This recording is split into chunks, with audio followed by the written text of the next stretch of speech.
Brendan here from On Point, and I'm about to give you the review on the Kayaks2Fish Next Gen 11. Stay tuned for this video and learn everything you're going to need to know about purchasing this budget pedal drive kayak.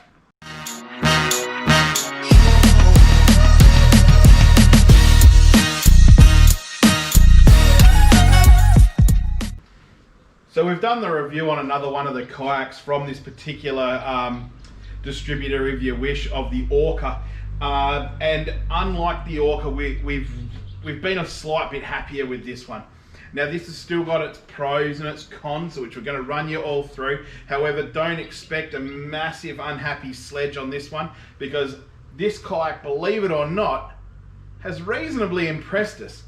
Now this is a much cheaper kayak in the pedal range from Kayaks2Fish. So the Orca was just over the $2,000 mark, where this one comes in at under $1,500. They've adopted some fantastic things, and they've done some great things as well. Color range in the Next Gen 11 range is fantastic.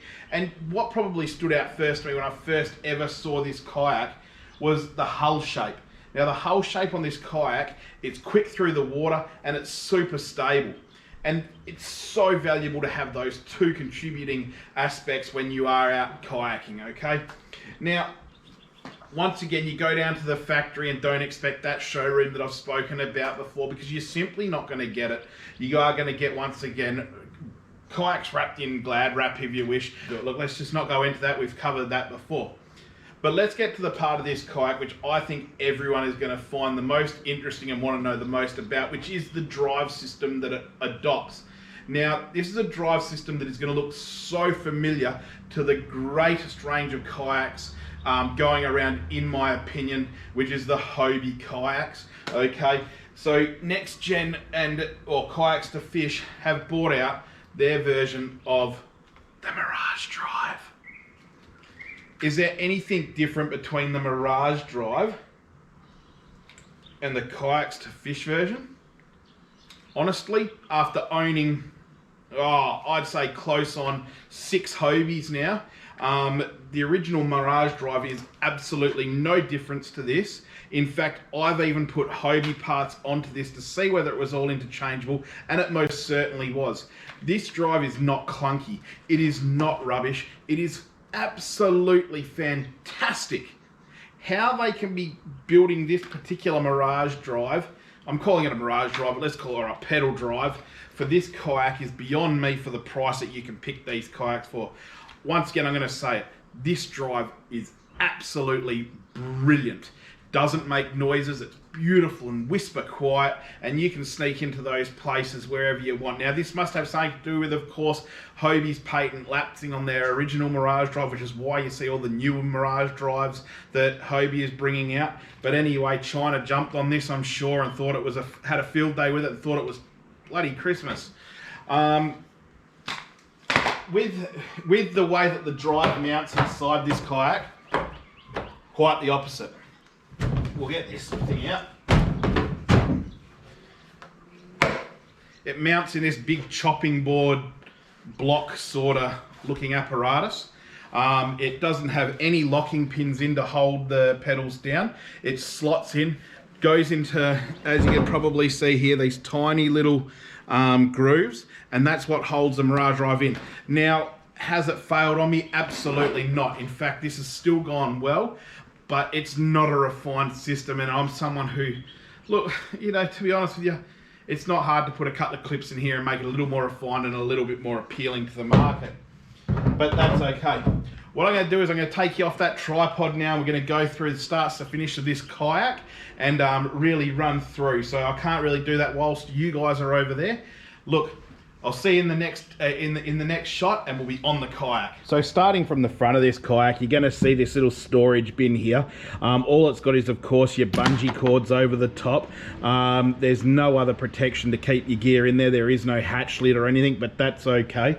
We come through and they include this beautiful EVA decking sort of foam in with the kayak, which adds quite a nice little touch, and especially for a big guy like me standing in this kayak, not a problem, and it's nice and soft under the feet.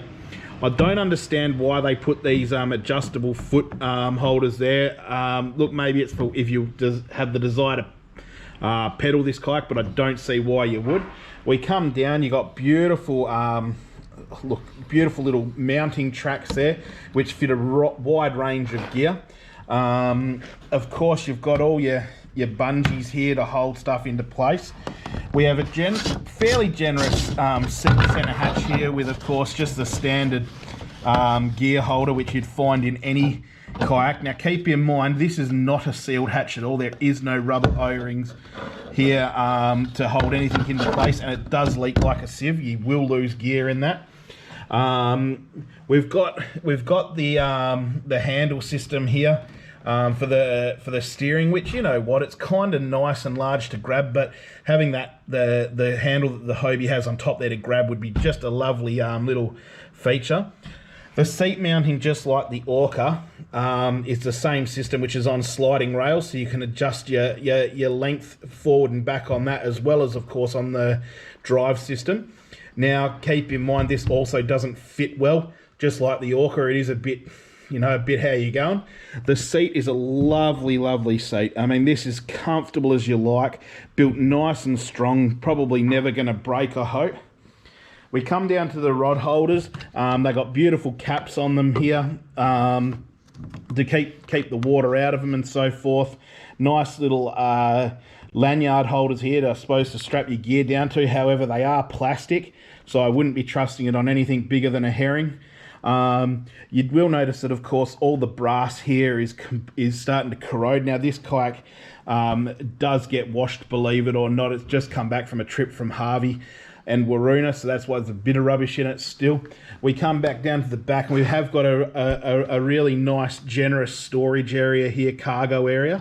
But why they haven't extended these tracks forward so we had bungees over the whole cargo area is beyond me, because I find it kind of useless having bungees over this part of the cargo area, which is almost useless, and not over the part where I'd be storing the most gear.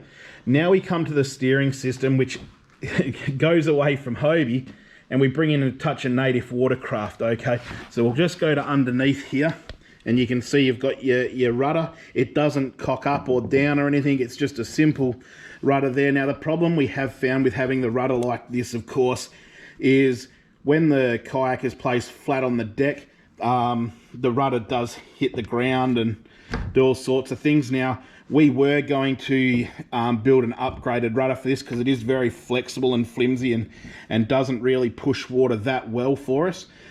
So we were going to upgrade that and make it a bit better.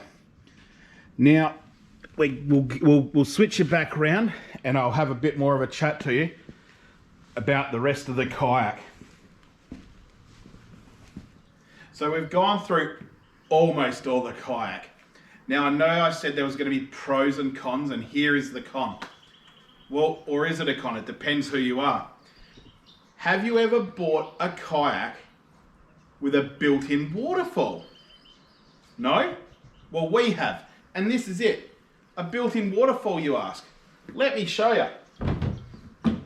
I've got a hose. We'll start filling the hull up.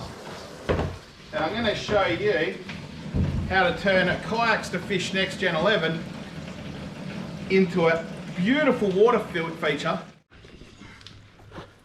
And as you can see, with just a bit of water pressure down here, we've got the rudder leaking like an absolute sieve.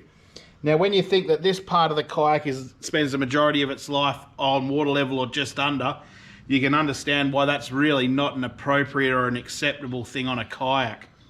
But anyway, let's jump back up. So the verdict. Would I buy a Next Gen 11 again?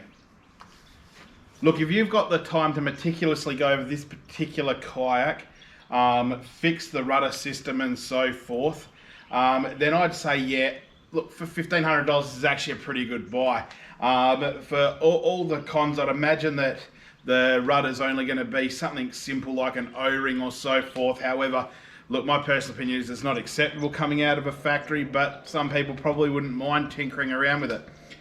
Why, after that, would I say that it's still worth buying? Well, because we have been in contact with Kayaks2Fish over this particular kayak, and no fuss at all, they are accepting this kayak back for a complete refund. or a brand new kayak, which was our choice. So we're going to go down there to down to the Bibra Lake warehouse later on today, and on the way we're going to work out whether we're going to, you know, just opt for a different brand altogether or a refund kayak. Look guys, I hope you find this somewhat interesting or at least helpful. I mean, that's what we're trying to do here. We're just trying to make this helpful. As I said, the Mirage style drive there is brilliant. The shape of the kayak, brilliant. The seat, brilliant. Everything about the kayak, pretty good. Except for, of course, the leaks through the seam and the rudder. So look guys, hit that subscribe button if you like what we're doing.